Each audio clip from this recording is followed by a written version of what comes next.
दीपेंद्र को मुख्यमंत्री देखना चाहूँ अगले प्रांत।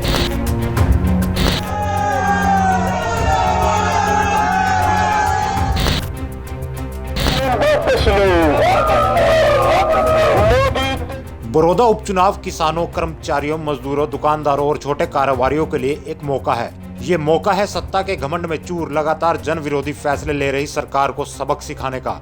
बड़ौदा की जनता ये मौका नहीं चूकेगी और वोट की चोट से बीजेपी जेजेपी सरकार से उसकी कारगुजारियों का बदला लेगी।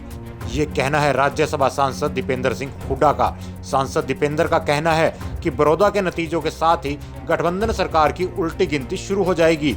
आने वाले दिनों में बड़ौदा में कांग्रेस की जीत और प्रदेश में कांग्रेस की सरकार बनना तय है। इसलिए वोटिंग करते हुए जनता न सिर्फ भूतकाल में खट्टर सरकार द्वारा की गई अनदेखी को ध्यान में रखेगी, बल्कि प्रदेश की राजनीति के भविष्य को भी तय करेगी। राजनीतिक गलियारों और जनता के बीच में ये चर्चा आम है कि गठबंधन सरकार पूरी तरह लड़खड़ा चुकी है और कभी भी गिर सकती है। खुद बीजेपी के नेता और सरकार के सहयोगी विधायक बगावती तेवर अपनाए हुए हैं। उन्हें मालूम है कि इस सरकार के साथ खड़े होने का मतलब अपने राजनीतिक भविष्य को खतरे में डालना है। जैसे ही बड़ौदा में कांग्रेस जीत का परचम लहराएगी तो सरकार की बैसाखी बने इन विधायकों की बगावत भी खुलकर सामने आएगी। सरकार के सहयोगी विधायकों के दिल में असंतोष की जो आग सुलग रही है वो उपचुनाव के बाद ज्वाला का रूप धारण कर लेगी और ये सरकार अपनों के असंतोष के बोझ से गिर जाएगी।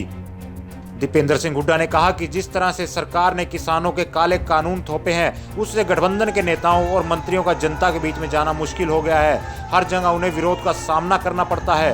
माहौल को भांपते हुए सरकार के ज्यादातर नेता तो बड़ौदा में चुनाव प्रचार बीच में ही छोड़कर भाग गए हैं। जो नेता या मंत्री बड़ौदा पहुंच रहे हैं, उन्हें पुलिस सुरक्षा के भारी तामझाम के बीच प्रचार करना पड़ रहा है, क्योंकि सिर्फ किसान ही नहीं, प्रदेश के हर तबके में इस सरकार के खिलाफ भारी रोष है और वो सत्ताधारियों के सामने खुलकर अपना रोष प्रकट कर रहे हैं। किसान के साथ कर्मचारी वर्ग भी सरकार से खासा नाराज है। उनके भत्तों में सरकार ने भारी कटौती कर दी है। सरकार उन्हें वक्त पर पेंशन तक नहीं दे पा रही है। नए कर्मचारी भर्ती करने के बजाय सरकार पुराने और कच्चे कर्मचारियों की छटनी करने में लगी है। 1 लाख एसटेस पास जेबीटी भर्ती के इंतजार में ओवरेज होते जा रहे हैं। ना कोई सरकारी भर्ती निकल रही है और ना ही प्राइवेट रोजगार उत्पन्न हो रहे हैं, क्योंकि प्रदेश में किसी तरह का कोई नया निवेश नहीं हो रहा है। यही वजह है कि हरियाणा में बेरोजगारी अपने चरम पर है। हरियाणा का युवा देश में सबसे ज्यादा बेरोजगारी दर झेल रहा है। ये बेरोजगार युवा बड़ौदा में वोट के जरिए अपनी नाराजगी का इजहार करेगा। छोटे दुकानदार और कारोबारी भी सरकारी कुनीतियों के चलते चौपट हुए अपने काम धंधे का बदला इस उपचुनाव में सरकार से लेंगे। पिछले 6 साल में और खास तौर पर कोरोना काल में हुए करोड़ों के घोटालों का हिसाब भी जनता बड़ौदा उपचुनाव में मांगेगी।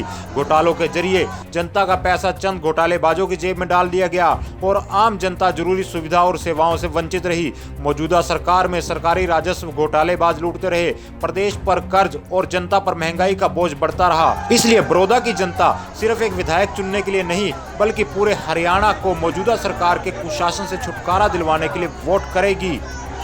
हल्ला बोल हरियाणा।